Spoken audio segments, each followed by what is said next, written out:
దేవునికి స్తోత్రం. ప్రైజ్లాడ్ హల్లెలూయా చెప్దాం. ప్రైజ్లాడ్ హల్లెలూయా. సంతోషంగా ఆరాధించాం కదా, సంతోషంగానే దేవుణ్ణి స్తుతించాలి. హల్లెలూయా. బైబిల్లో ఒక మాట ఉంది, సియోనులో నిర్విచారముగా ఉన్నవారికి శ్రమ అని బైబిల్లో ఒక మాట ఉంది. ఏంటంటే సియోనులో నిర్విచారం, వేదన, ఏం లాభం ఏ అని దేవుని సన్నిధిలో ఉండడం కూడా శ్రమ అంట. అందుకే వాక్యం మనకు తెలిసి ఉండాలి. దేనికి స్తోత్రం. హల్లెలూయా. కాబట్టి సియోనులో అంటే సంఘములో దేవుని సన్నిధిలో మనం పరిశుద్ధులుగా మార్చి నీతిమంతులుగా తీర్చి పరలోకంలో చేర్చడానికి ఉన్నతమైన భాగ్యాన్ని దేవుడు మనకు అనుగ్రహించాడు. కాబట్టి సంతోషంగా ఆయన సన్నిధులు ఉండాలి. దేవునికి స్తోత్రం. హల్లెలూయా. యెహోవా యందు ఆనందించడం వలన ఏం కలుగుతుంది? బలం. మనం దేవుడు నాకు తోడున్నాడు అని ఆయన సన్నిధిలోకి వచ్చా, నాకు ఎలాంటి ఇబ్బంది లేదు అనే ధైర్యం బలాన్ని ఇస్తుంది. దేవునికి స్తోత్రం. హల్లెలూయా. కాబట్టి దేవుని సన్నిధిలోకి వచ్చిన తర్వాత ఎలా ఉండకూడదు? నిర్విచారంగా ఉండకూడదు, నిరాశలో ఉండకూడదు, నిత్యేజంతో ఏమి అన్నట్టుగా ఉండకూడదు. జీవం కలిగిన దేవుని సంఘంలోకి వచ్చిన మనం ఏం చేయాలి? జీవం కలిగి దేవుని స్తుతించాలి, జీవం కలిగి దేవుని ఆరాధించాలి, జీవం కలిగి దేవుని ఘనపరచాలి. దేవునికి స్తోత్రం. హల్లెలూయా. దేవునికి స్తోత్రం. హల్లెలూయా. కాబట్టి సంతోషంగా ఉండాలి, దేవుని యందు ఆనందించాలి. ఆయన అనుగ్రహించిన రక్షణను బట్టి, ఆయన అనుగ్రహించిన విమోచన కార్యాన్ని బట్టి, ఎవరైతే దేవా ఈ ప్రాణమును విమోచించిన దేవుడు అని మనం దేవుని స్తుతిస్తామో అప్పుడు వారి జీవితాల్లో గోనె బట్ట విడిపించబడి సంతోష వస్త్రం వారికి ధరింప చేయబడుతుంది. దేవునికి స్తోత్రం. హల్లెలూయా. చెప్దాం. హల్లెలూయా. అపోస్తలుడైన పౌలు రోమీయులకు రాసిన పత్రిక 2వ అధ్యాయం 8వ వచనం.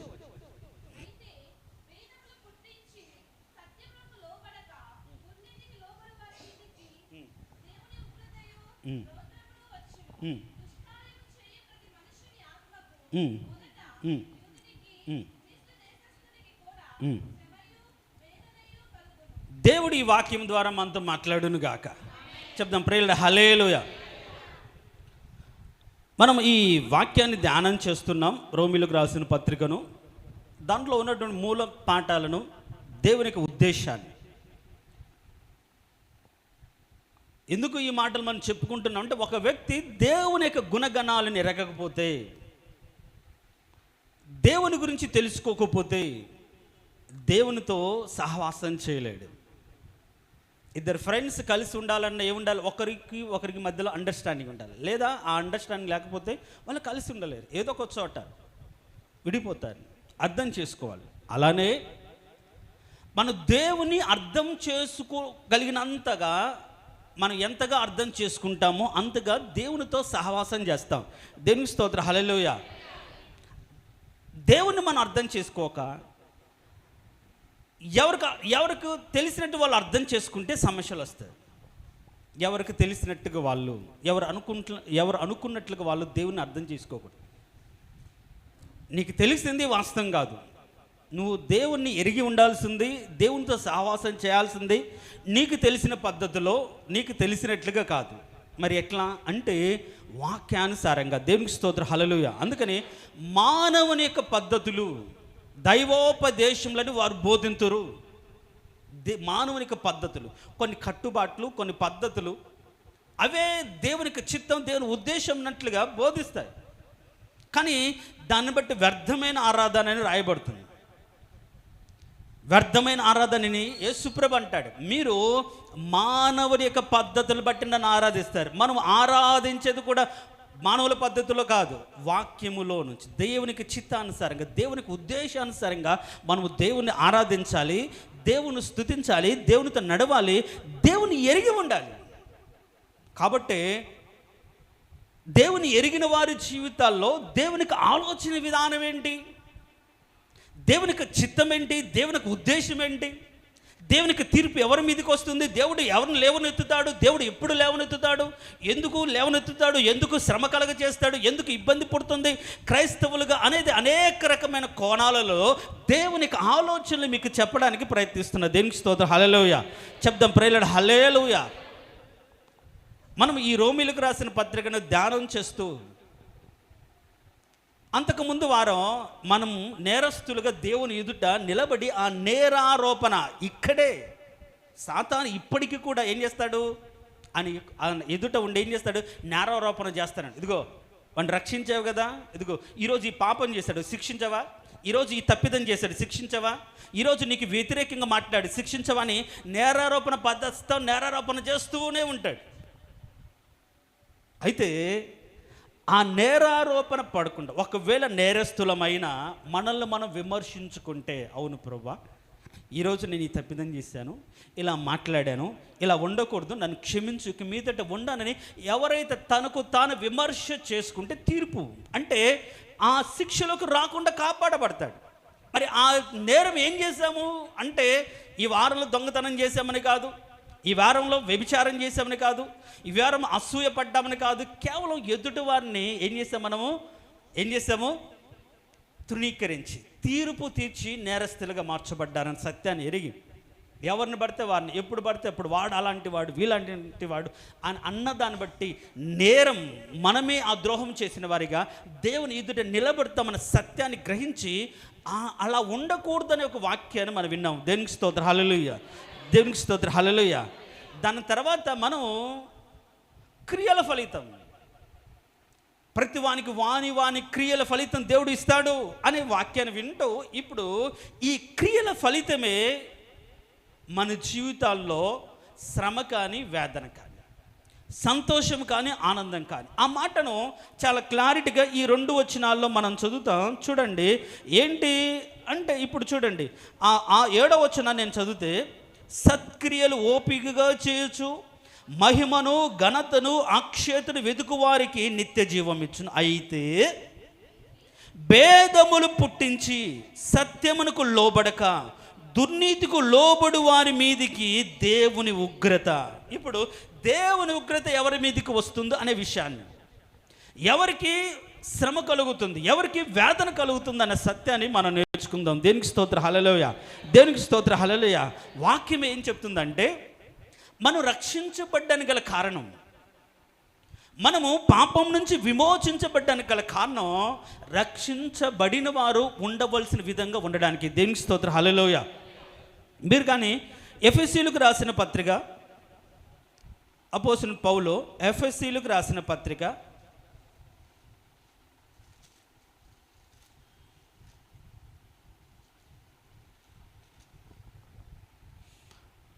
2వ అధ్యాయం 10వ వచనం, మరియు చూడండి, వాటి యందు మనము నడుచుకొనవలనని దేవుడు ముందుగా సిద్ధపరిచిన సత్క్రియలు చేయుటకై మనము క్రీస్తు యేసునందు సృష్టింపబడిన వారమై ఆయన చేసిన పని అయి ఉన్నాము. దేవునికి స్తోత్రం హల్లెలూయా. అంటే ఒక వ్యక్తి మారు మనసు పొందిన తర్వాత, ఒక వ్యక్తి మారు మనసు బాప్తిసం తీసుకున్న తర్వాత, ఇదిగో ఈ వ్యక్తి ఈ సత్క్రియలు చేసిన దాన్ని బట్టి నన్ను నేను మహిమపరుచుకుంటాను, ఈ సత్క్రియలు చేసిన దాన్ని బట్టి దేవుడు వాళ్ళని తెలుసుకుంటారు, సత్యాన్ని వాళ్ళు ఎరుగుతారని దేవుడు ముందుగా సిద్ధపరిచాడు కొన్ని క్రియలు. అలా సిద్ధపరిచి దేవుని రూపంగా, దేవుని సృష్టిగా పాపం నుంచి మనం విడిపించి ఒక నూతన సృష్టిగా కాగా క్రీస్తు నందున్నవాడు ఏంటి, వాడు నూతన సృష్టి అని బైబిల్లో రాయబడి. అంటే మనం ఎవరైతే నూతనంగా మార్చబడ్డామో, పాపం వదిలిపెట్టి పరిశుద్ధులకు తీర్చబడ్డామో, జీవము చేత యేసు ప్రభు యొక్క ఆత్మ చేత జీవిస్తున్నామో వాళ్ళు సత్క్రియలు చేయడానికే, ఆయన పోలిక చొప్పున బ్రతకడానికి, ఆయన రూపించబడినటువంటి రూపంలో బ్రతకడానికి మనం సృష్టించబడ్డాం. దేవునికి స్తోత్రం హల్లెలూయా. ఈ సత్యాన్ని చాలామంది తెలుసుకోకుండా మారు మనసు పొందిన, బాప్తీసం తీసుకున్న అవే సత్యన క్రియలు, అవే పాపిష్టి క్రియలు చేస్తాను. నేను అంటాను, ఏ రోజైనా ప్రభువా నన్ను రక్షించుకున్నావు కదా, నన్ను విడిపించావు కదా, గోతులోనికి దేకున్న ప్రాణాన్ని లేవనెత్తేవు కదా, ఇదిగో నీవు నీ కృప నా ఎడల ప్రత్యక్షపరిచావు కదా, కనపరిచావు కదా, ఇంతటి కృపను నాకు అనుగ్రహించిన తండ్రి నేను ఏం చేయాలి? అందుకనే బైబిల్ ఏముంది, మనుషులు దేవుణ్ణి మహిమపరచున్నట్లుగా వారి ఎదుట మనం ఏం చేయాలి, మన సత్క్రియలు కనపరచాలని యేసు ప్రభు చెప్పాడు కదా. చెప్పాడా లేదా? ఎవరిని అంత అమాయకంగా నా వైపు చూస్తున్నా చూడండి. మత్తయి సువార్త చదవండి అమ్మ తీసి. మనుషులు మీ సత్క్రియలను చూసి పరలోకమందున్న మీ తండ్రిని మహిమపరచునట్లు వారు ఎదుట మీ వెలుగు ప్రకాశం. దేవునికి స్తోత్రం, హల్లెలూయా. దేవునికి మహిమ రావాలి మారు మనసు పొందిన వారి ద్వారా, దేవుని ఎరిగిన ద్వారా. మరి దేవుని ఎరిగిన మనము మన ద్వారా దేవునికి మహిమ రాకపోతే, చూడండి ఎగ్జాంపుల్, మన బిడ్డల విషయంలో మనం ఆలోచన కలిగి ఉంటాం. నా కొడుకు, నా కూతురు, వీరు మంచిగా బ్రతికిన దాన్ని బట్టి, వీళ్ళు మంచి స్థానంలో స్థాయిలో ఉండిన దాన్ని బట్టి ఎవరిని అందరు గణపరుస్తారు? వాళ్ళ తల్లిదండ్రులు. అందుకని యేసు ప్రభువును చూసినటువంటి ఆ స్త్రీలు అన్నారు, ఏమన్నారు? అయ్యా, నిన్ను మోసిన గర్భం, నీవు కూర్చిన స్థానం ఎంతో ధన్యం. అంటే నిన్ను మోసిన గర్భం, ఆ తల్లి ఎంత భాగ్యవంతురాలు, ఎంత గొప్పది, ఎంత ధన్యవంతురాలు. కాబట్టి నిన్ను కన్నది, నిన్ను బట్టి ఆమె ఎంతో ధన్యురాలన్నారు. అంటే బిడ్డలు నీతిగా బ్రతుకుతే, పిల్లలు నీతిగా జీవిస్తే, ఒక స్థానంలోకి వస్తే వాళ్ళు తల్లిదండ్రులు పొగడబడతారు, తల్లిదండ్రులు సంతోషపడతారు.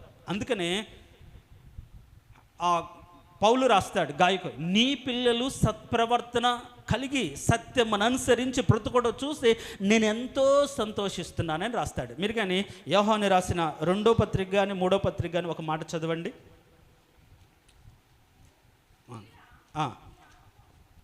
కాదు, నీ పిల్లలు,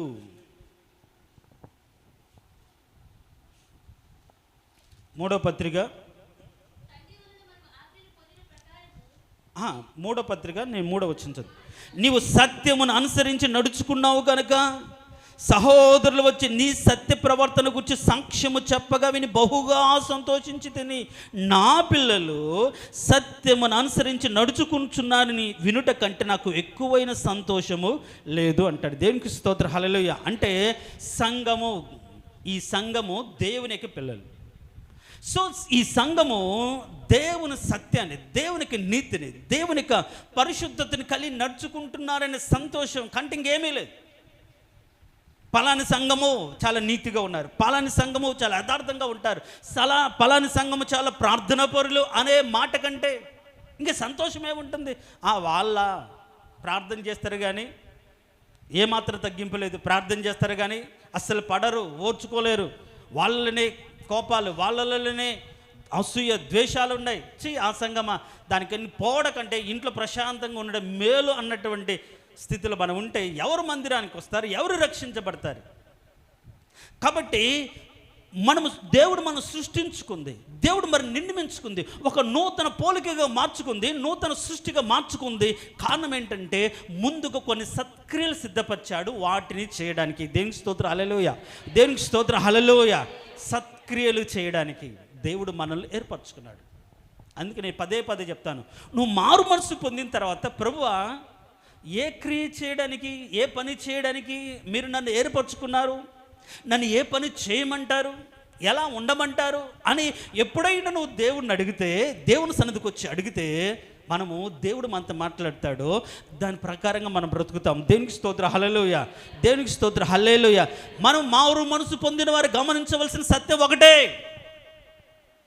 అదేంటి అంటే, నువ్వు రూపించబడ్డావు, నువ్వు సృష్టించబడ్డావు. కారణం ముందుగా సిద్ధపరిచిన సత్క్రియలు చేయడానికే. ఏంటంట? ముందుగా సిద్ధపరిచిన. అయితే ఈ సిద్ధపరిచిన సత్క్రియలు మనం పొందుకోవాలి. గమనించండి, సౌలు రాజుగా దేవుని దృష్టిలో ఉన్నాడు. ఈ విషయాన్ని ఎవరికి చెప్పాడు?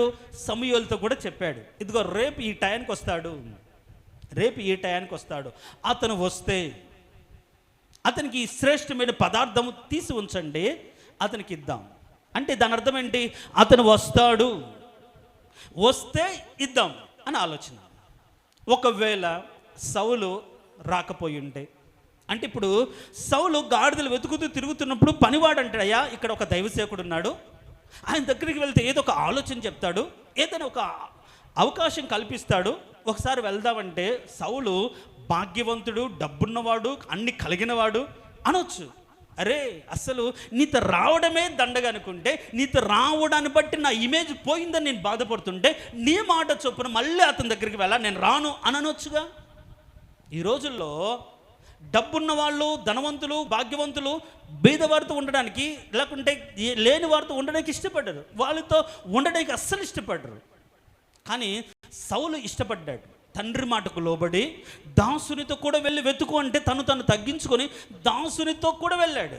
4 దేశాలు తిరిగాడు. అంత మాత్రమే కాకుండా దాసుడు చెప్పిన మాట, ఇప్పుడు సౌలుకు ఆలోచన కలిగింది, అయ్యా సరే వెళ్దాం, కానీ ఏది లేకుండా, బహుమానం లేకుండా దైవ సేవకుని దర్శించకూడదు కదా. తెలుసా విషయం? దేవునికి స్తోత్రం, హల్లెలూయా. దేవుడు మీకు జ్ఞానాన్ని అనుగ్రహించునుగాక. అంటే ఇప్పుడు ఈయన అంటాడు, అవునా సరే నా దగ్గర ఈ కొద్దిగా ఉంది, ఇదైనా తీసుకెళ్తా. చూడండి, ఆలోచన తనది కాదు. దైవదాసుని దర్శించడానికి తన దగ్గర ధనము లేదు. అయినా సరే దాసుని మాట విని, అంటే ఇక్కడ అర్థం చేసుకోవాల్సింది ఏంటంటే, మన గొప్పతనము లేకుండా మన జ్ఞానం కాదు, అవసరాన్ని బట్టి ఏది మంచో ఏది చెడో, వాళ్ళు చెప్పిన వారు ఎలాంటి స్థాయిలో ఉన్న వాళ్ళు, ఎలాంటి వారైనా వారు చెప్పిన ఆలోచన మంచిదో కాదో ఎరిగి వివేచించగలిగిన జ్ఞానం మనకుంటే, మనకు ఈ తారతమ్యాలు, ఈ భేదాభిప్రాయాలు ఉండవు. నువ్వేంది, నువ్వు చెప్పేది నాకు తెలియదా, నువ్వెంత, నీ బతుకెంత, నువ్వు నాకంటే తెలిసిన వాడివా, నా అంత తెలుసా నీకు అన్నట్టు ఆలోచన ఉంటే ఎవడు లేని వారితో తగ్గించుకోలేరు, ఎవరు దాసునితో పోవడానికి ఇష్టపడరు. కానీ దేవుని ఉద్దేశం ఏంటంటే, సౌలు తగ్గించుకోవాలి, సౌలు అర్థం చేసుకోవాలి, సౌలు రావాలి. సౌలు వస్తే రేపటికి సిద్ధపరచురా, రేపు ఈ టైంకి వస్తాడు, వస్తే సిద్ధపరిచింది ఇవ్వు. ఏం సిద్ధపరిచాడు? నాట్ ఓన్లీ అంటే ఆ శ్రేష్ఠ మాంసమే కాదు కదా, రాజ్యాన్ని సిద్ధపరిచాడు. ఒక రాజ్యాన్ని సిద్ధపరిచాడు, రాజ్యం మీద అధికారిగా సిద్ధపరిచాడు. తన దృష్టిని తాను అల్పుడిగా ఉన్నప్పుడు దేవుని కృపను బట్టి ఆయన సిద్ధపరిచింది. మనుషుల కన్నులకు అగోచరం బైబిల్లో రాయబడిన, ఎవరైతే ఆ సిద్ధపరిచిన వాటికి లోబడి వెళ్ళడానికి ప్రయత్నిస్తారో వారిని దేవుడు ఎన్నుకుంటాడు. దేవునికి స్తోత్రం, హల్లెలూయా. చెప్దాం ప్రేరణ, హల్లెలూయా. అందుకని మన కోసం ఏం సిద్ధపరిచాడో వాటిని మనం అర్థం చేసుకొని నడిస్తే అధికారం ఇస్తాడు. వాటిని అర్థం చేసుకొని నడిస్తే దేవుడు గొప్ప కార్యాలు మన జీవితంలో జరిగిస్తాడు. దేవునికి స్తోత్రం, హల్లెలూయా. దేవునికి స్తోత్రం, హల్లెలూయా. సమైక్య ఆంధ్ర బంద్ జరుగుతున్న ఆ కాలంలో ఏబిఆర్ ఇంజనీరింగ్ కాలేజీలో వర్క్ చేస్తున్నప్పుడు రోజు బండి మీద వెళ్ళి వస్తుండేవాళ్ళు. అయితే బస్సులు లేవు కాబట్టి దాదాపు 2 నెలల్లో ఎవరొకరిని ఎక్కించుకుంటూ వెళ్తుండేవాడిని. అయితే ఒకసారి వచ్చేవాడు, ఆయన ఖమ్మం నుంచి అప్పుడప్పుడు వస్తుండేవాడు. అయితే ఆయన ఆ రోజు అక్కడే ఉన్నాడు, కనిగిరిలో ఉన్నాడు. అయితే వాళ్ళ బాబుకు చాలా సీరియస్గా ఉంది, హాస్పిటల్కి వెళ్ళాలని ఫోన్ చేస్తే ఇమ్మీడియట్గా వెళ్ళడానికి అతనికి బండి రాదు, బైక్ కూడా లేదు. ఎట్లా వెళ్ళాలి అని అనుకుంటున్న టైంలో చూడండి, నేను ఏం చేశానంటే కాలేజ్ అయిపోయి వెళ్తూ నేను ఒక్కడిని ఎందుకు వెళ్ళాలి, ఒకవేళ ఈ సార్ వస్తాడేమో అనుకొని కాల్ చేసి, సార్ నేను ఇంటికి వెళ్తున్నాను వస్తారా అని చేశాను. చూడండి, ఆయన అబ్బా ఏమన్నాడంటే, అబ్బా అసలు దేవునిలాగా నాకు అనిపించే, మా ఇంట్లో చాలా సీరియస్గా ఉంది అని వచ్చాడు. చూడండి, వచ్చాడు, తర్వాత హాస్పిటల్కి తీసుకెళ్ళాడు. అన్నీ అయిపోయిన తర్వాత నన్ను ఇంజనీరింగ్ కాలేజీలో అప్పుడున్న పరిస్థితిని బట్టి 2012లో వద్దన్నారు. స్ట్రెంత్ తక్కువ ఉంది, ఇప్పుడు భూమి పడిపోయింది వద్దన్నారు. ఇప్పుడు నేను దాదాపు 6-7 నెలలు ఖాళీగానే ఉన్నాను, 6-7 నెలలు ఖాళీ. అయితే ఈ టైంలో మధ్యలో ఒకసారి ఫోన్ చేశారు, సార్ ఏంటి అంటే, సార్ ఇది పరిస్థితి, నేను ఇంటి దగ్గర ఉన్నాను అన్నాడు.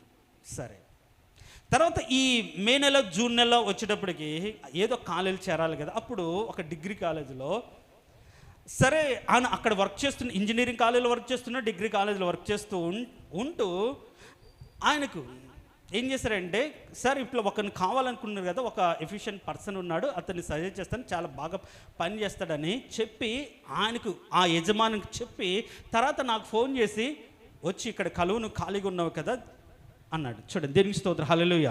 ఎప్పుడైతే అక్కడికి వెళ్ళామో, నేను జనరల్గా ఏమీ లేనప్పుడు ఏదో ఒక ఉద్యోగంలో ఏదో ఒక ఫ్యాకల్టీగా పనిచేస్తున్నా కాబట్టి ఫ్యాకల్టీగా వర్క్ చేస్తే బాగుండు అనుకున్న వెళ్ళి నన్ను ఆయన ఏం చేశాడని ప్రిన్సిపాల్ చేశాడు. దేవునికి స్తోత్రం, హల్లెలూయా. చూడండి, మనము ఒక సత్క్రియ అనేది మేలుని ఆశించో, లేకుంటే వాళ్ళ దగ్గర నుంచి ఏదైనా కోరుకునో కాదు, అతని అవసరం తెలియదు, ఏమీ తెలియదు, కానీ దైవ ప్రేరేపణను బట్టి ఒకవేళ ఒంటరికి వెళ్తున్నాను కదా, ఆయన ప్రతిసారి వస్తాడు కదా, చేద్దామని ఆలోచన.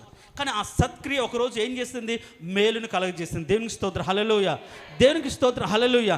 అంటే ఇప్పుడు ఒకవేళ ఆ రోజే నేను ఆయన ఎక్కించుకోకపోతే, ఆయన పట్ల ఒక ఉపకారము చేయకపోతే, ఒక ఆలోచన అంటే ఒక అవకాశం ఇవ్వకపోతే, ఒకవేళ ఆయనకు అవకాశం వచ్చినా ఆయన తెలిసి ఉండినా కానీ ఖాళీగా ఉండేవాడేమో.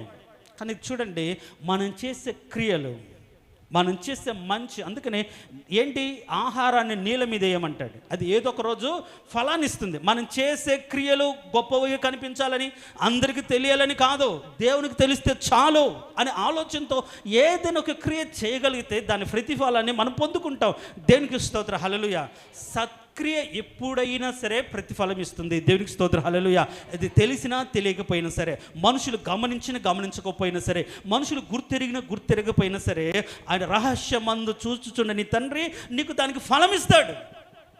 కాబట్టి నేనేమంటానంటే, మారు మనసు పొందిన నీ జీవితాల్లో, యేసుక్రీస్తును అంగీకరించిన నీ జీవితాల్లో ఏ క్రియలు చేయడానికి నేను ఆ స్థితి కల్పించాడు?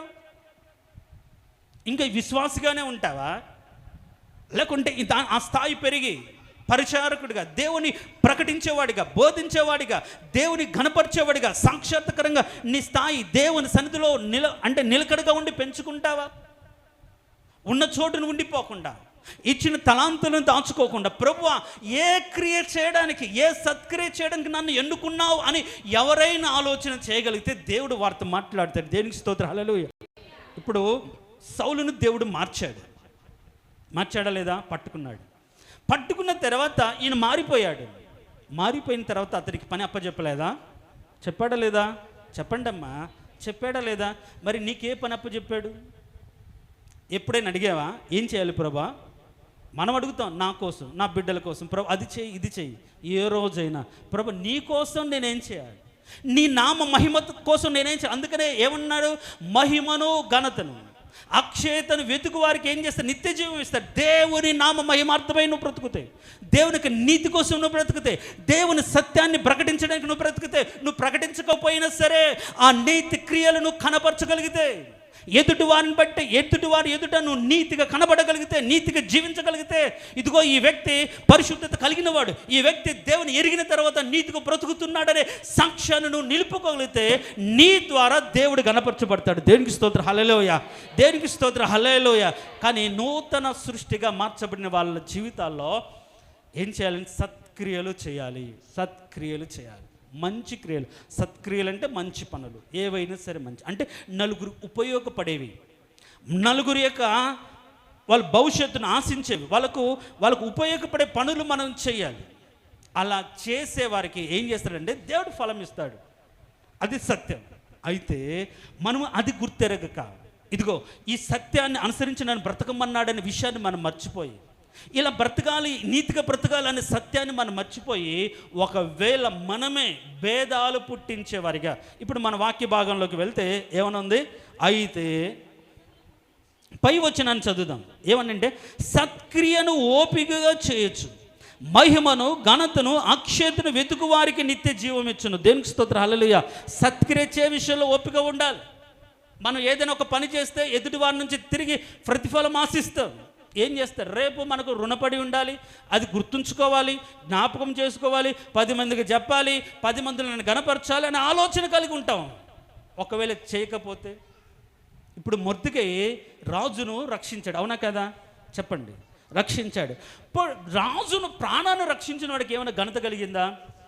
ఏమైనా అంటే హానర్, ఇదిగో ఇతను నా ప్రాణాన్ని కాపాడాడు, విడిపించాడు, కాబట్టి ఇతను గణపరచండి అని అన్నారు? ఏమీ లేదు. కానీ ఇప్పుడు మొర్దెకై బాధపడ్డా?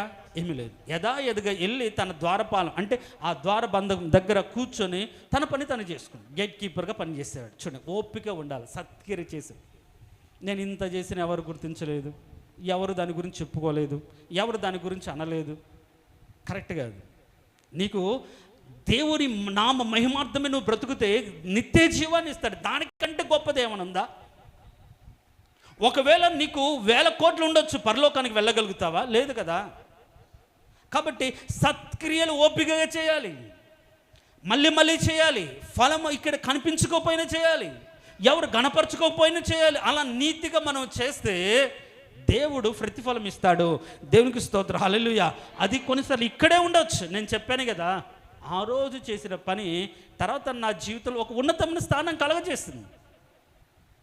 కొంతకాలం ఆ గౌరవప్రదమైన జీవితాన్ని జీవించడానికి దేవుడు కృప చూపించాడు.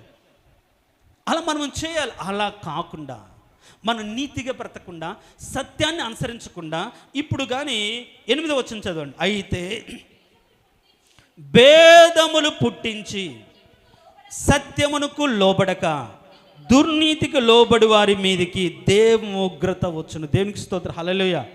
ఏంటంటే ఎవరి మీదకి దేవుని ఉగ్రత వస్తుంది చెప్పాలి.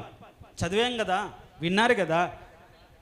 దుర్నీతికి లోబడిన వారు, సత్యానికి లోబడకుండా వాళ్ళు మొదట ఏం చేస్తారు? ఏం పుట్టిస్తారు? భేదాలు పుట్టిస్తారు. మనుషుల మధ్య భేదాభిప్రాయాలు పుట్టిస్తారు. మనుషుల మధ్య తారతమ్యాలు పెంచుతారు. మనం వాళ్ళతో ఉండకూడదు, వీళ్ళతో ఉండాలి. మన స్థాయి వేరు, వాళ్ళ స్థాయి వేరు. కొన్నిసార్లు నేను కూడా మందిరంలో వింటూ ఉంటాను. పక్కన కూర్చుంటే వెనక్కి కూర్చునే వాళ్ళు, అటు ఇటు చూసుకొని కూర్చునే వాళ్ళు, వాడి దగ్గర అయితే కూర్చునే వాళ్ళు. ఒకవేళ అది భేదాభిప్రాయం అని దేవుడు కానీ గమనిస్తే, ఒక భేదం ఉంచుకొని నీ పక్కన ఎవరున్నారు, వెనక ముందు ఎవరున్నారు, ఎవరితో కలిసి పాటలు పాడాలి, ఎవరితో కలిసి ఆరాధించాలి అని భేదం ఉంచుకొని ఒకవేళ నువ్వు దేవుని సన్నిధిలో ఉంటే ఏం కలుగుతుంది? ఖచ్చితంగా దేవుని ఉగ్రత వస్తుంది. ఇప్పుడు ఉగ్రత అనేది పాపం చేయడం అంటే ఏంటంటే హృదయంలో భేదాభిప్రాయాలు ఉంచుకోవాలి.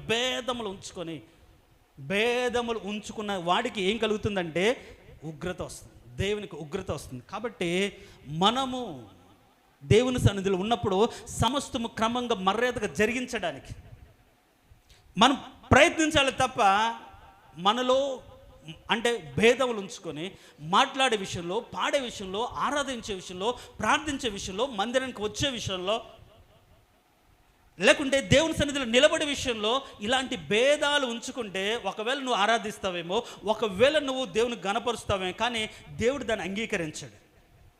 ఏమొస్తుంది? నీ మీదకి ఉగ్రత వస్తుంది. గమనించండి.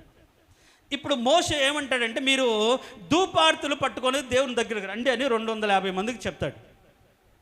అందరూ కూడా ధూపార్తులు పట్టుకొని దేవుని సన్నిధిలో నిలబడ్డారు.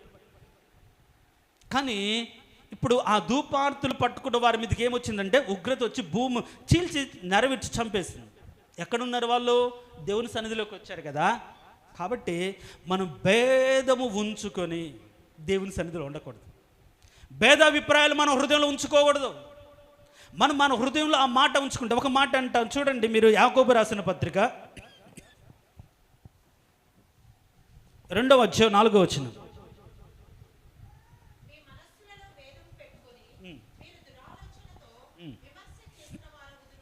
చాలు.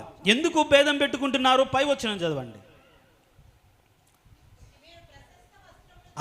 మీరు ప్రశస్త వస్త్రమును ధరించుకునిన వానిని సన్మానించి, అక్కడ 2వ వచనం, ఎలయనగా బంగారు ఉంగరము పెట్టుకొని ప్రశస్త వస్త్రము ధరించుకుని ఒకడు మీ సమాజ మందిరములోనికి వచ్చినప్పుడు మురికి బట్టలు కట్టుకుని దరిద్రుల లోపలికి వచ్చిన ఎడల మీరు ప్రశస్త వస్త్రములు ధరించుకున్న వానిని చూచి వానిని సన్మానించి నీవిక్కడ మంచి స్థలమందు కూర్చుండమని చెప్పి ఆ దరిద్రునితో నీవిక్కడ నిలవము, లేక ఇక్కడ నా పాదపీఠం దిగు కూర్చుండమని చెప్పిన ఎడల.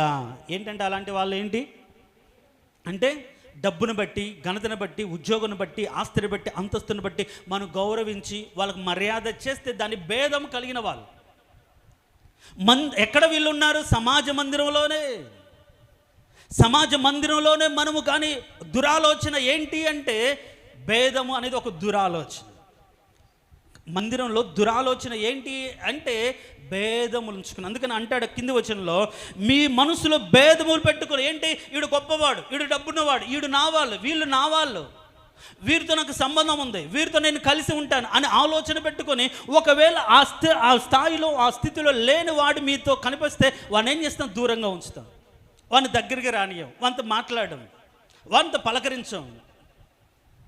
అలా భేదము పెట్టుకుంటే, భేదము పుట్టిస్తే దేవుని ఉగ్రత వారి మీదకి వస్తుంది. గమనించండి. కాబట్టి ఏముండకూడదు సంఘములో? చెప్పండి.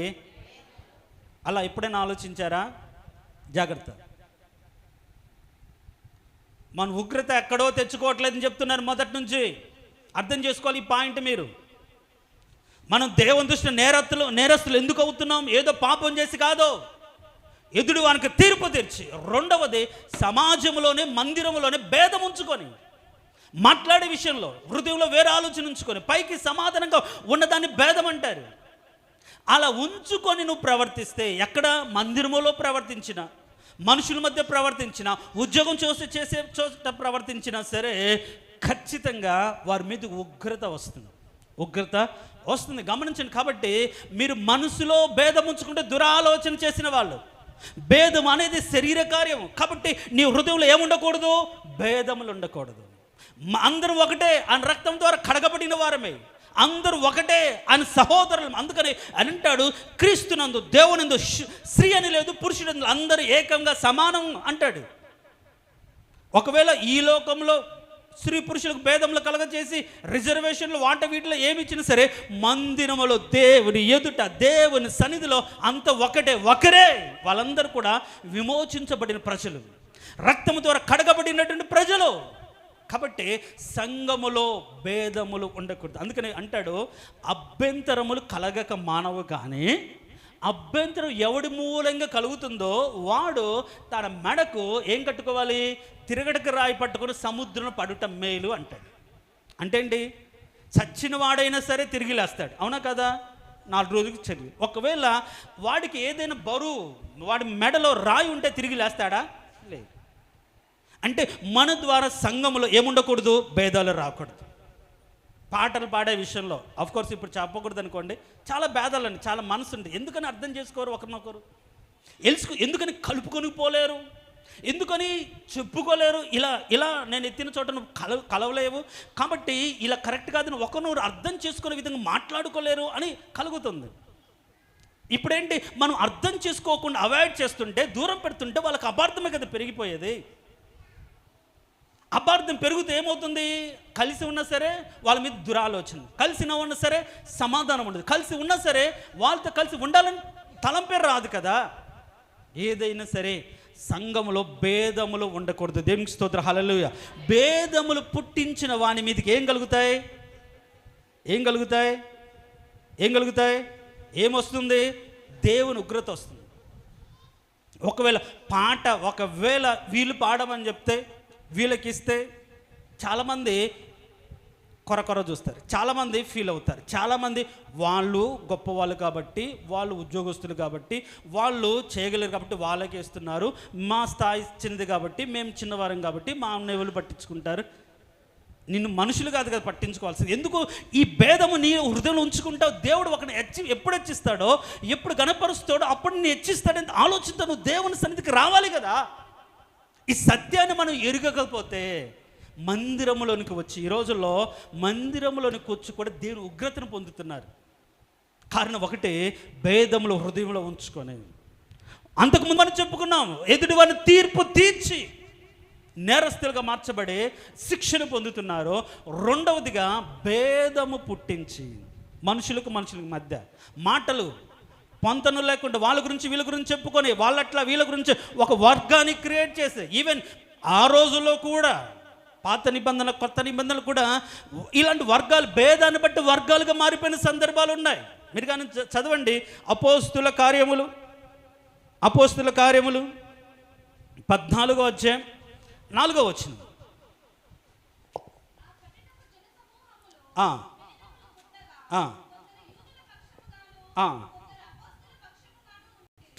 చూడు, భేదం ఏం చేస్తుంది అంటే విభజన కలుగజేస్తుంది, ఐక్యతను పాడు చేస్తుంది భేదం.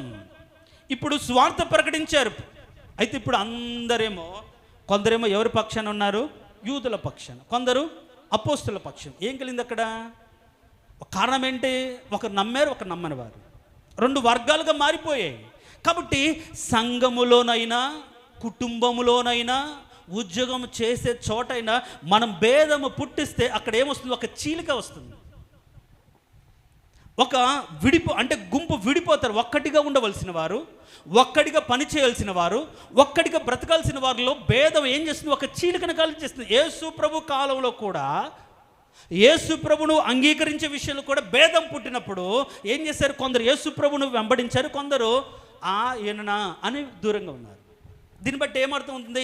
సంఘములు కావచ్చు, సమాజంలో కావచ్చు, ఉద్యోగం చేసే చోట కావచ్చు, ఎక్కడైనా సరే ఒక భేదము కలగ చేస్తే అక్కడ ఏమొస్తుంది?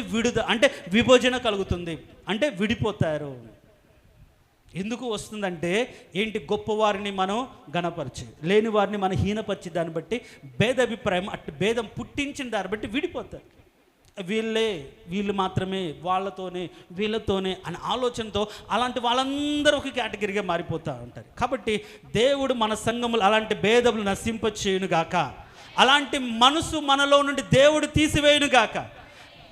చాలా జాగ్రత్త. భేదము ఒకవేళ చిన్నదే నీకు తెలియకుండానే నువ్వు అనుకుంటావేమో, తెలియకుండా అలా చేస్తుంటావేమో, తెలియకుండా అలా మాట్లాడుతామే, కానీ అలా భేదము పుట్టించే వారి మీదకి ఏమొస్తుంది?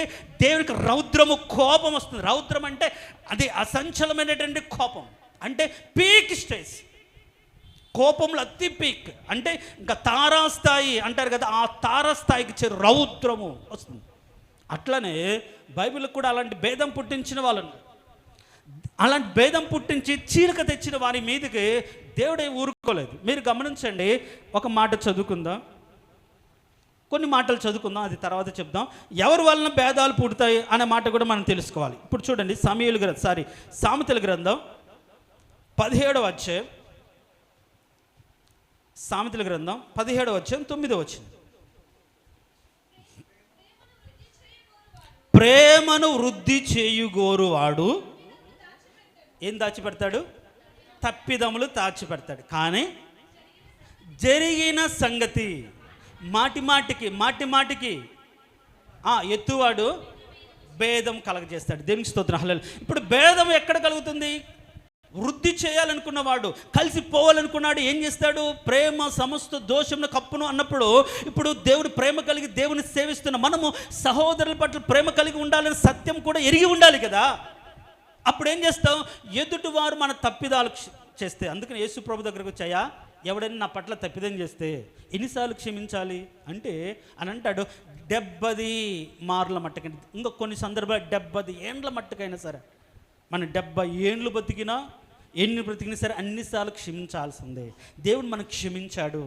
కాబట్టి ఇప్పుడు మనం సహోదరుల పట్ల ఏం చేయాలంటే ప్రేమను, సహవాసాన్ని, వారితో సాన్నిహిత్యాన్ని వృద్ధి చేసుకునేవాడు ఏం చేయాలి? తప్పిదాలు దాచిపెట్టాలి, వదిలిపెట్టాలి, వాడిని కప్పెట్టాలి. సరేలే, జరిగిపోయిందిలేమ్మా, సరేలే నేను అర్థం చేసుకున్నానులే, కానీ అని అనుకోరు. గుర్తుపెట్టుకుని ఏం చేస్తారు? ఆ రోజు నన్ను ఇట్లా అన్నావుగా, ఆ రోజు ఇది చేసావుగా, ఆ రోజు ఇట్లా అన్నావుగా, ఆ రోజు ఇలా జరిగిందిగా, నేను మర్చిపోతానా అనుకున్నవాడు ఎవడంటే భేదము పుట్టించేవాడు. చెప్పండి, అట్లా అన్నవాళ్ళు లేరా? ఎందుకు లేరు? ప్రతి ఒక్కరు కూడా మర్చిపోతారా? దీన్ని బట్టి ఏం కలుగుతుంది? ఇప్పుడు దేవుని ఉగ్రత దేన్ని బట్టి కలుగుతుంది? నేను చెప్తున్నాను, మీరు వ్యభిచారం చేసి, దొంగతనం చేసి, నరహత్య చేసిన దాన్ని బట్టి కాదు.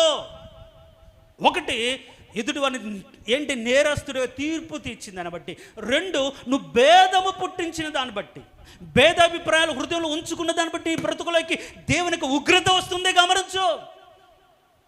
ఎవడు భేదాభిప్రాయం కలగజేసేవాడు అంటే మాటికి వాడు మర్చిపోతాడు, కానీ పక్కవాడు గోగుతూ ఉంటాడు. నువ్వు అప్పుడే మర్చిపోయి కలిసిపోయారా? నువ్వు ఎట్లా మర్చిపోబుద్ధి అవుతుంది? నేను మాటలంటే మళ్ళీ మర్చిపోయి మళ్ళీ ప్రేమతో మాట్లాడతావే అని పక్క ఉన్న వాళ్ళు ఏం చేస్తారు? భేదాభిప్రాయం కలదు. వాళ్ళు మర్చిపోయి ఉంటారు, వాళ్ళు వదిలిపెట్టుంటారు, కలిసిపోయి ఉంటారు, సర్లే ఏదో జరిగిపోయిందో అనుకొని ఉంటారు. కానీ వీళ్ళు ఏం చేస్తారు?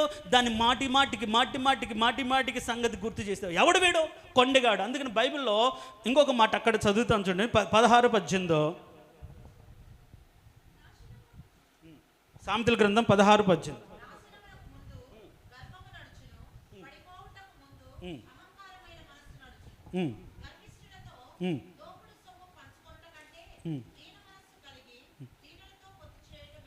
అక్కడ కొండెగాడు భేదం పుట్టించిన మాట లేదమ్మా. పై వచనం కింది వచనం చూడండి. కొండెగాడు 16వ అధ్యాయం సామెతల గ్రంథం, ఆ అధ్యాయంలో చూడండి. ఎన్నో వచనమమ్మా? 16:28. నేను 18 రాసుకున్నాను. 16:28 చదవండి.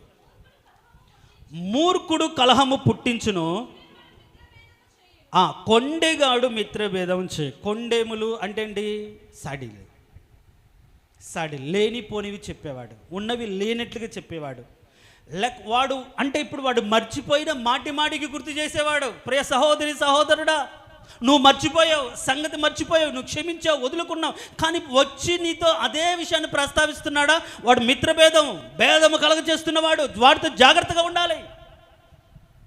నువ్వు మర్చిపోయినా సరే మర్చిపోకుండా అనుక్షణం గుర్తు చేసేవాడి విషయంలో చాలా జాగ్రత్తగా ఉండాలి. ఆ మాట మనం చదువుదాం, చూడండి. రోమీలకు రాసిన పత్రిక 16వ అధ్యాయం, రోమీలకు రాసిన పత్రిక 16వ అధ్యాయం 17వ వచనం. సహోదరులారా, వ్యతిరేకముగా భేదములను ఆటంకములను కలుగొచ్చేయు వారిని కనిపెట్టు ఉండుడని మిమ్మల్ని బతిమలాలు కొనుచున్నాను, వారిలో నుండి తొలగిపోవడి. దేనికి స్తోత్ర, హల్లెలూయా. ఏం చెప్తుంది? నీకు చెప్పేవాడెవడు? భేదం పుట్టించేవాడెవడు? వాడిలోంచి నువ్వు తొలగిపోవాలి. నువ్వు మర్చిపోయావు, నువ్వు దాని గురించి ఆలోచించిన మానివేసే, కానీ పక్కవాడు వచ్చి అదే ప్రస్తావన చేస్తున్నాడా? దాని అర్థం ఏంటంటే వాడు ఒక కొండెగాడు. ఒకవేళ స్త్రీలతో కొండెగత్తలు ఊరికే ఏదో ఒకటి మాట్లాడాలని మళ్ళీ పాత వాటిని జ్ఞాపకం చేస్తూ గుర్తు చేసే వాళ్ళు ఉన్నారా? ఒకవేళ అలా ఉంటే బైబిల్ ఏమని చెప్తుంది? జాగ్రత్త, వారిని కనిపెట్టండి. జరిగిన వాటికి మాటిగా చెప్పేవాటిని, జరిగిన సంగతులు లేవనైతే నీలో ఇబ్బందిని కలగజేసేవాడిని, నీలో ఒక భేదాభిప్రాయాన్ని కలగజేసేవాడిని, నీలో నువ్వు వంచుకున్న పోగొట్టుకున్న తప్పిదాలను లేకుండా పక్కన తిరిగి లేపగలిగే వాళ్ళను కనిపెట్టి ఉండండి. అలాంటి వారి దగ్గర నుంచి ఏమంటున్నాడు? తొలగిపోండి. ఇప్పుడు చెప్పు, మీ మిత్రులు ఎవరు అంటే తప్పిదాలను దాచిపెట్టేవాడు. సరేలమ్మా, అంతే అన్నది, వదిలిపెడదాం, మనం అంత ఒక్క సంఘం కదా, ఒక కుటుంబం కదా, మళ్ళా మనం ఎదురు మొదురు చూసుకోవాల్సిన వాళ్ళం కదా, వదిలేస్తే ప్రశాంతంగా ఉంటాం కదా అని చెప్పి అక్కడున్నట్టు భేదాపురం తొలగించే విధంగా చేయకుండా అప్పుడే మర్చిపోయావా? అప్పుడే వదిలిపెట్టావా? అసలు నీకు సిగ్గుంటే కదా అంత తేలిక ఎట్లా వదిలిపెట్టావు? నువ్వు పౌరుషం ఉందా, రోషం ఉందా అని ఎక్కించి చెప్పే వాళ్ళను ఏం చేసినా కొండెగాళ్ళు అంటున్నాడు. కొండెములు చెప్పేవాళ్ళు. దయచేసి అర్థం చేసుకో. అది చాలా సింపుల్గా ఉన్నట్టు అనిపిస్తుంది, బాధలో నీకు అనిపించినట్టుగా అనిపిస్తుంది. జాగ్రత్త, అలాంటి వారి దగ్గర నుంచి తొలగిపోవాలి. జరిగిన సంగతిని మాటికి గుర్తు చేసుకుంటూ ఎప్పుడో జరిగిపోయిన విషయాలు కూడా ఇప్పుడు లేవనెత్తి వాటిని బట్టి పగలు ప్రతీకారాలు, వాటిని బట్టి మనస్పర్ధలు లేవదీసే వారికి దూరంగా ఉండండి. అలా లేకపోతే వారి మాటలు విని ఆ నష్టంలో కూరుకొని పోతాం, ఆ శ్రమను మనం కొలిగి తెచ్చుకుంటాం. చూడండి, సాతాను వచ్చింది, నెమ్మదిగా చెప్పింది, ఒక భేదాభిప్రాయం లేవనెత్తింది, మీరు కూడా దేవునితో పాటు సక్రమంగా ఉంటారు అన్నారు. ఉన్నారా? ఏం లేదు, నశించిపోయారు. కాబట్టి మీతో మాట్లాడే వాళ్ళు ఎలాంటి వాళ్ళో మీరు అర్థం చేసుకోవాలి. జరిగిపోయిన సంగతులను, వదిలిపెట్టిన సంగతులు, నువ్వు మర్చిపోయిన సంగతులు, నువ్వు కాదనుకుని దేవుని సన్నిధికి వచ్చి పశ్చాత్తాపడి ఒప్పుకొని వదిలిపెట్టిన సంగతులు కూడా మరలా జ్ఞాపకం చేస్తున్నారా? జాగ్రత్త, అలాంటి వారి విషయంలో దూరంగా ఉంచండి. అలాంటి వారిని, అలాంటి సహవాసం ఉండకూడదు, అలాంటి వారితో పొత్తు చేయకూడదు. ఎప్పుడో జరిగిపోయిన వాటిని ఇంకా గుర్తుంచుకొని వాటిని గుర్తు చేసేవాడు భేదాభిప్రాయం. వాని ద్వారా నువ్వు నష్టపోతావు, వాని ద్వారా నువ్వు ఇబ్బంది పడతావు. అంత మాత్రం కాదు, చూడండి, అలాంటి వారిని ఏం చేయాలంటే తీతుకు రాసిన పత్రికలో ఒక మాట ఉంటుంది. అపోస్తలుడైన పౌలు తీతుకు రాసిన పత్రిక 3వ అధ్యాయం 10వ వచనం. మిత్ర భేదము కలిగించు. ఏం చేయాలంట? 1-2 సార్లు బుద్ధి చెప్పిన తర్వాత వాని విసర్జించుము. అట్టివాడు మార్గం తప్పి తనకు తాను శిక్ష విధించుకున్న వాడే పాపం చేయుచున్నాడు. భేదము పుట్టించేవాడు ఏం చేయాలి? 1-2 సార్లు మీకు చెప్పిన, నేను మర్చిపోయాను, నేను వదిలిపెట్టాను, దాని గురించి వదిలేయి అని చెప్పాలి. లేకుండా అదే ప్రస్తావిస్తున్నాడా? అలాంటి వారికి దూరంగా ఉండాలి. బంధువైనా, స్నేహితుడైనా, రక్త సంబంధికైనా, కొలిగైనా సరే, అలా జరిగిపోయినటువంటి సంగతులు మీతో పదే చెప్తుంటే వాక్యం ఏం చెప్తుందంటే అలాంటి వాడు 1-2 సార్లు మీరు చెప్పండి. తర్వాత ఏం చేయాలి? విసర్జించాలి, దూరంగా ఉండాలి. కారణం ఏంటంటే భేదము పుట్టించు వానికి ఏం కలుగుతుంది? వాడి మీదకి ఉగ్రత వస్తుంది. నీలో కూడా అలాంటి దురాభిప్రాయం కలగజేస్తే నిన్ను వాడి ఉగ్రతలోకి లాగివేస్తున్నాడు. బైబిల్లో అలా లాగివేసిన వారు ఉన్నారు. కోరహు అనే వ్యక్తి ఉన్నాడు, మనకు తెలుసు.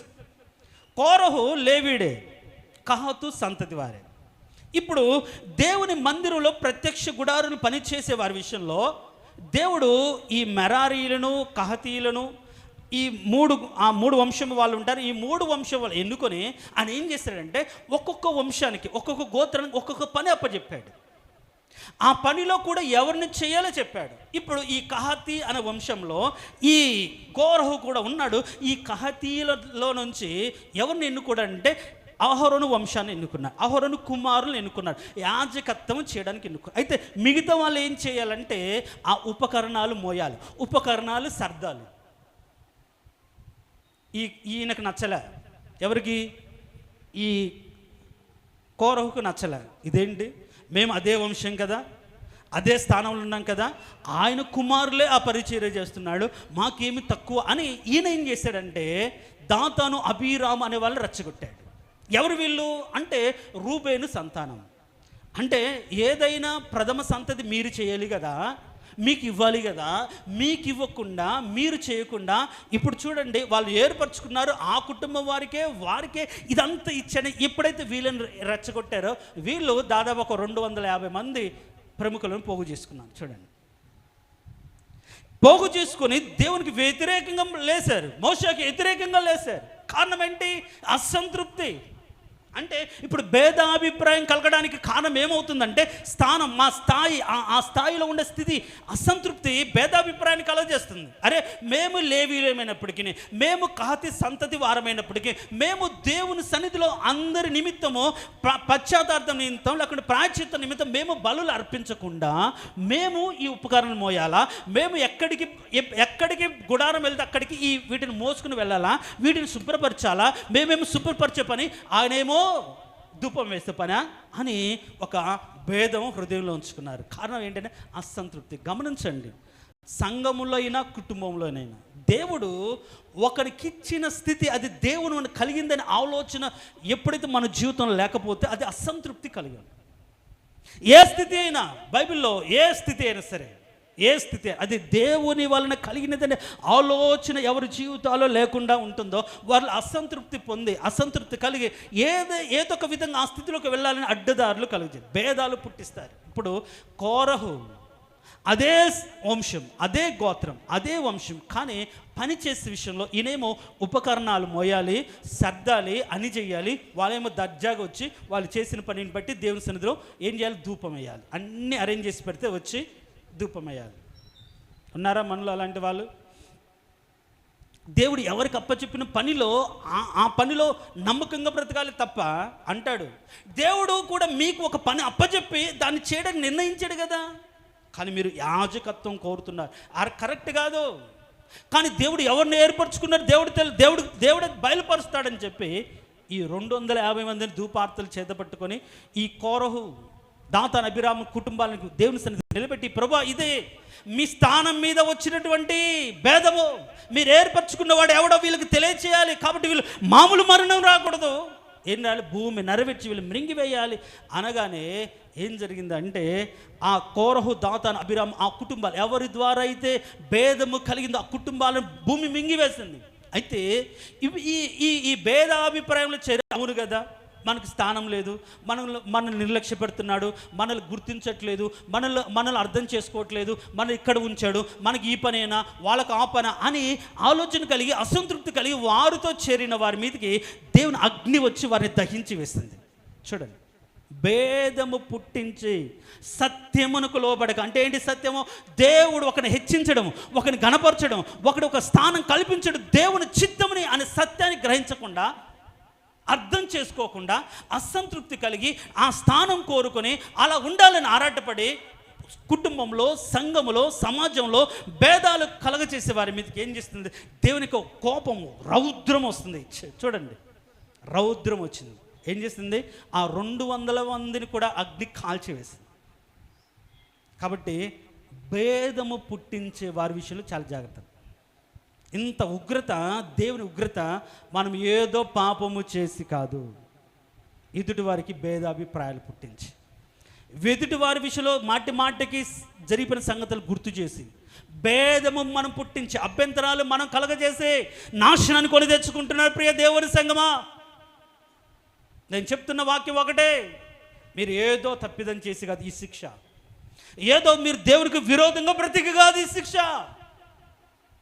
ఎదుటి వారి విషయంలో ఓర్చుకోకుండా అసంతృప్తి కలిగి భేదం పుట్టించిన దాన్ని బట్టే ఈ శిక్ష, ఈ వేదన. అందుకనే అక్కడ రాయబడింది, సత్యానికి లోబడక దుర్నీతికి లోబడిన వారికి ఏం కలుగుతుంది? శ్రమ వేదన కలుగును అని రాయబడింది కింద. శ్రమ వేదన. నువ్వు అనుకోవచ్చు, నేనేం తప్పుదాన్ని చేశాను ప్రభా, నేను నీతిగానే బ్రతుకుతున్నాను కదా, నీ పని చేస్తున్నాను కదా, నువ్వు చెప్పినట్టు బ్రతుకుతున్నాను, ఎక్కడా అది తృప్తి కలిగి ఉన్నావా? లేదు. నన్ను ఈ స్థితిలో ఎందుకు ఉంచాడు, నా కర్మ చేసుకోలే, తప్పదులే అని అసంతృప్తితో నువ్వు ఆ పని చేస్తే, ఇష్టం లేకుండా ఆ పని చేస్తే అది భేదం కలిగినట్లే. నచ్చగా పని చేస్తే భేదం కలిగినట్టే. గమనించండి, సంఘాల వర్గాలు ఎందుకు అయిపోతున్నాయి, సంఘంలో విభజన ఎందుకు వస్తున్నాయి, సంఘంలో వారు వీరు అనే తేడా ఎందుకు వస్తుందంటే హృదయంలో భేదం ఉంచుకున్న దాన్ని బట్టి. అంత ఒకటే. అలా ఎంచేవాడిని విసర్జించి అలాంటి వారికి బుద్ధి చెప్పి అలా ఉండకూడదు, మనము ఒకటే అని ఆలోచన అందరిలో కలిగినప్పుడే, అందరికి వచ్చినప్పుడే భేదము పుట్టించే విషయంలో జాగ్రత్తగా ఉండగలుగుతారు.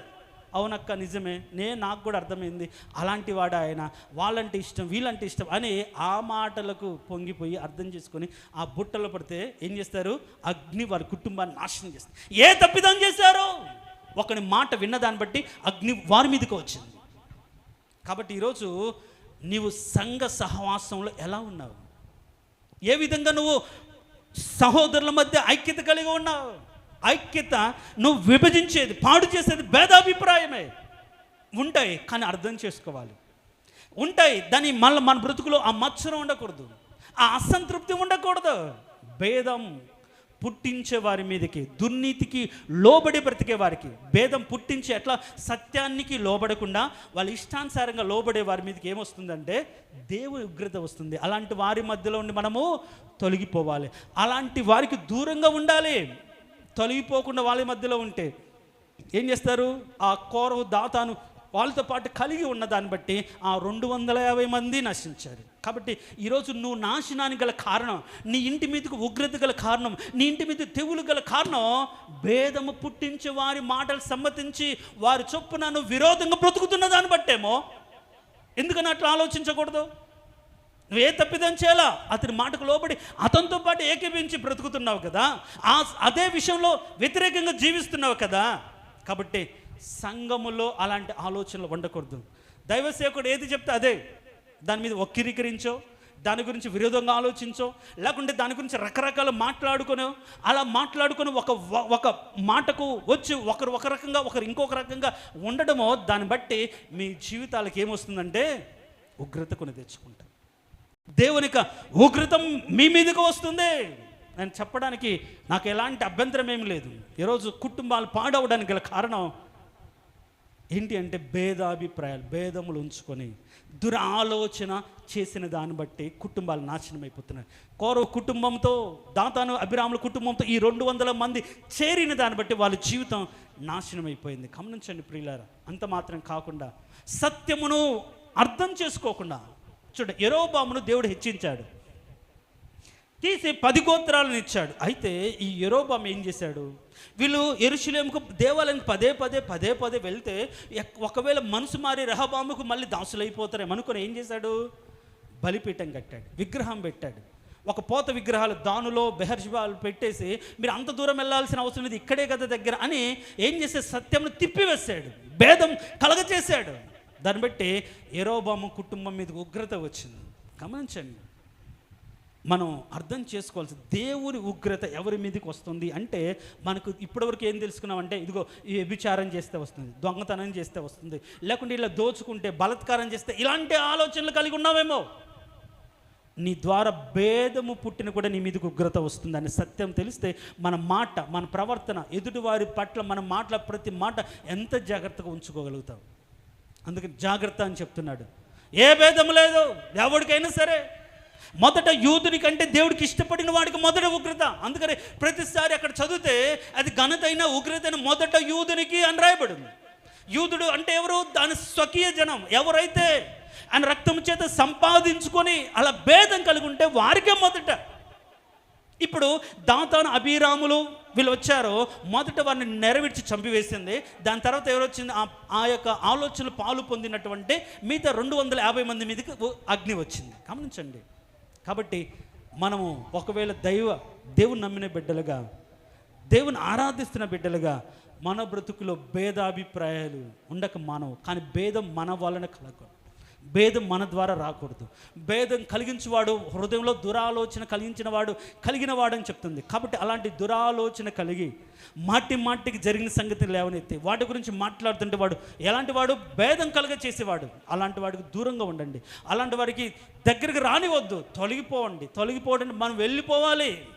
కాబట్టి వీటిని గమనించి ఈరోజు మనం భేదము పుట్టించిన దాని ఉగ్రత పొంది ఉన్నామేమో పరిశీలించుకొని, అలా లేకుండా ఏం చేయాలి? తప్పిదములు ఏం చేయాలి? కప్పి పెట్టాలి. ఎవరు తప్పిదములు కప్పి పెడతారు? ప్రేమను వృద్ధి చేయగోరు వాడు తప్పిదములు దాచిపెడతాడు. కానీ ఏం చేస్తాడు మిగతా వాడు? మాటికి జరిగిన సంగతిని లేవనేస్తే ఎవడు అంటే కొండెగాడు. ఎవడు అంటే భేదం కలిగించేవాడు. కాబట్టి నువ్వు దేవుని యొక్క ప్రేమను, సహోదర ప్రేమను, సంఘం యొక్క ఐక్యత వృద్ధి చేయగోరితే జరిగిన వాటిని మాటికి లేవనెత్తావు, వాటి గురించి మాట్లాడు, వదిలేస్తావు, అంతటితో అయిపోతుంది అంతే. అలా నువ్వు ఒప్పుకొని దేవుని సన్నిధి ఉగ్రత నీ మీదకి రాకుండా జాగ్రత్త మనం పడుదుము గాక. తలలు వంచండి. తలలు వంచిన మనం చాలా జాగ్రత్త పడాల్సిన ఒక సత్యాన్ని మనం విన్నాం. ఈరోజు నీ మీదకి ఉగ్రత, దేవునికి రౌద్రము రావడానికి గల కారణం సంఘంలో భేదాభిప్రాయాన్ని కలగజేసావేమో, భేదములు పుట్టించావేమో, కుటుంబాల్లో భేదాలు పుట్టించావేమో, స్నేహితుల మధ్య భేదాలు పుట్టించేవేమో, సహోదరుల మధ్య భేదం పుట్టించావేమో. వాళ్ళు గొప్పవారు, మనం ఇలవం, వాళ్ళు వీళ్ళు అని భేదము పుట్టించిన దానిని బట్టి ఉగ్రత నీ మీదకి వచ్చిందేమో. ప్రియ సహోదరుడా, ఉద్యోగం చేస్తున్న చోట రెండుగా విభజించే విధంగా భేదాలు పుట్టించావేమో. జాగ్రత్త. భేదము పుట్టించు ప్రతివానికి, సత్యానికి లోబడక దుర్నీతికి లోబడు ప్రతివానికి శ్రమ, వేదన, ఉగ్రత కలుగుతుంది. నువ్వు ఈరోజు అనుభవిస్తున్న వేదనకి గల కారణం ఏ కుటుంబంలో నువ్వు భేదం పుట్టించావు, ఎవరి మధ్య నువ్వు భేదం పుట్టించావు, ఎవరిని భేదం పెట్టి విభజించావు, విడగొట్టావు, ఎవరికి మాటికి సంగతులు చెప్పి వారిలో కోపాన్ని రెచ్చగొట్టావు, ఎవరికి మాటికి జరిగిన సంఘటనలు చెప్పి వారు ప్రతీకారం తీర్చుకునే విధంగా ప్రేరేపించావు. జాగ్రత్త. దీన్ని బట్టి దేవుని ఉగ్రత నువ్వు పొందుకుంటావు, దేవుని శిక్ష నీ మీదకి వస్తుంది, దేవునికి రౌద్రము నీ కుటుంబంలోకి వచ్చి నిన్ను దహించి వస్తుంది. ఇప్పటికే అలాంటి దేవుని ఉగ్రతలో బలైపోతున్నావేమో. ఎవరి ప్రేమను వృద్ధి చేసుకోకుండా, తప్పిదాలు దాచిపెట్టకుండా మాటికి వాటిని అనేకులు తెలియజేస్తున్నావేమో, అనేకులకు చెప్తున్నావేమో. స్నేహితుడు మేలు కోరి గాయం చేస్తాడు, కానీ పగవాడు లెక్కలేనని ముద్దులు పెడతాడు. గమనించండి ప్రియులారా, ఈరోజు నీ మంచి కోరే కొందరు మాట్లాడి ఉండవచ్చు. వాటిని మనసులో పెట్టుకొని భేదాభిప్రాయాన్ని లేవనెత్తకూడదు. నీ హృదయం నుంచి ఎదుటివారి మీద ఉన్నటువంటి భేదాభిప్రాయం తొలగించుకోవాలి. అర్పణ అక్కడ ఉండగానే ఎవరి విషయంలో అయితే మనకు మనసు కష్టంగా ఉందో వారి విషయంలో మనం వారితో సమ్మతి పడాలి. అప్పుడే మనం చేసే ప్రార్థన దేవుడు అంగీకరిస్తాడు. కాబట్టి ఈరోజు భేదము పుట్టించు వానికి, సత్యమునకు లోబడక దుర్నీతికి లోబడి ప్రతి వాని మీదకి దేవుని ఉగ్రత వస్తుందని సత్యం ఎరిగి, అయ్యా నా కుటుంబం నీ ఉగ్రతలో ఉంది ప్రభా, నా కుటుంబంలో ప్రభా నీ అగ్ని ఉంది నాయన, అయ్యా దహించి వేస్తుంది, నన్ను నా కుటుంబాన్ని తీసివేయండి. ఇక మీద నేను అలా బ్రతకడు నాయన, ఇక మీద నీ సత్యమును అనుసరించి మీరు ఉంచిన స్థితిలో సంతృప్తి కలిగి ఉండడం నేర్చుకుంటాను నాయన, మీరు ఇచ్చిన స్థితిలోనే ఆనందం కలిగి ఉంటాను నాయన. గర్వించను ప్రభా, అంత కించపరచను ప్రభా, భేదాభిప్రాయం కలగచేయను ప్రభానే మనల్ని మనం ఒప్పుకొని వదిలిపెడితే ఎంత మంచిది. సత్క్రియలు చేయగలిగితే ఎంత మంచిది. సత్క్రియలు చేయవారిగా మనల్ని మనమే దేవుని ఎదుట మన మనసు నిమ్మలపరుచుకోగలిగి ధైర్యపరచుకోగలిగితే ఎంత మంచిది. ప్రార్థన చేసుకుందాం. మహోన్నతుడా, సర్వాధికారి. అవునయ్యా, సత్క్రియలు చేటి యందు ఆసక్తి కలిగి ఉండాలి. అలా చేయడానికి మీరు మమ్మల్ని ఏర్పరచుకున్నారు. అలా సత్క్రియలు చేయక, భేదము పుట్టించి, సత్యమునకు లోబడక, దుర్నీతికి లోబడి వారి మీదకి నీ రౌద్రము, నీ కోపం వస్తున్న సత్యం మాకు అర్థమైంది. అవును ప్రభా, ఈరోజు అనేక మంది కుటుంబాలు మంచివారే, వాళ్ళు ఏ పాపం చేయలేదు, ఎవరికి అన్యాయం చేయలేదు, ఎవరిని దోచుకోలేదు. కానీ వాళ్ళ హృదయంలో భేదాభిప్రాయాలు, వాళ్ళ హృదయంలో భేదం ఉంది. కాబట్టి ఉగ్రత, కాబట్టే శిక్ష వాళ్ళు అనుభవిస్తున్నారు. సత్యాన్ని నీ బిడ్డలు ఎరిగి ఎవరి విషయంలో కూడా అలా ఉండకుండా ప్రేమను వృద్ధి చేయగోరు వాడు తప్పిదములు దాచిపెట్టున్న సత్యాన్ని గ్రహించి కలిసి ఉండాలనుకున్న వాళ్ళు, కలిసి బ్రతకాలనుకునే వాళ్ళు జరిగిన వాటిని మాటి మాటికి లేవనెత్తి, నువ్వు అలాంటి దానివి, అలాంటి వాడు, నీతో కాపురం చేయాల్సిన అవసరం లేదు, నీతో ఉండాల్సిన అవసరం లేదు అనే ఆలోచనతో తమ దేవుని దృష్టిలో వాళ్ళు పాపము జరిగించి ఉగ్రతను తెచ్చుకున్న వారిగా అనేక కుటుంబాలు ఉన్నాయి నాయన. అలా ఉండకుండా, అలా శాపగ్రస్తులుగా మారకుండా, అలా శ్రమ వేదనతో కుటుంబాలు నాశనం కాకుండా నాయన, వాళ్ళ హృదయంతరంగంలో ఉన్న భేదాభిప్రాయాలు తొలగించివేయండి. ఒకరి పట్ల ఒకరి ప్రేమను కలగచేయండి. ఒకరికొకరు అర్థం చేసుకొని ప్రభు కుటుంబాల సంసారం, కుటుంబంలో బాధ్యతలు మోయగలిగినట్లు నేను కృప చూపించండి. సంఘంలో కూడా ఐక్యత కలిగి బ్రతుకున్నట్లుగా, ప్రేమను వృద్ధి చేయగోరినట్లుగా ఉన్నతమైన భాగ్యం వారికి అనుగ్రహించి బలపరచమని, వచ్చిన ప్రతి ఒక్క బిడ్డని దీవించమని, భేదము పుట్టించు వాని మీదికి ఉగ్రత వస్తుందనే మాట హృదయంలో బలంగా నాటుకొని, ఇక మీదట ఏ కుటుంబంలో ఏ మనుషుల మధ్య ఎవరికి మధ్య కూడా భేదాలు పుట్టించకుండా జాగ్రత్త పడే మంచి మనసు ప్రతి ఒక్కరికి దయచేయమని కోరుకుంటూ, నీ జ్ఞానంతో మీ బలపరచమని ప్రార్థిస్తూ యేసయ్య శ్రేష్టమైన దివ్యమైన నామం అడిగి వేడుకొంచున్నాము తండ్రి. Amen, amen. ఆ విధంగా నేను తలలు ఉంచదా? అలా తలలు ఉంచిన మనం ఒకప్పుడు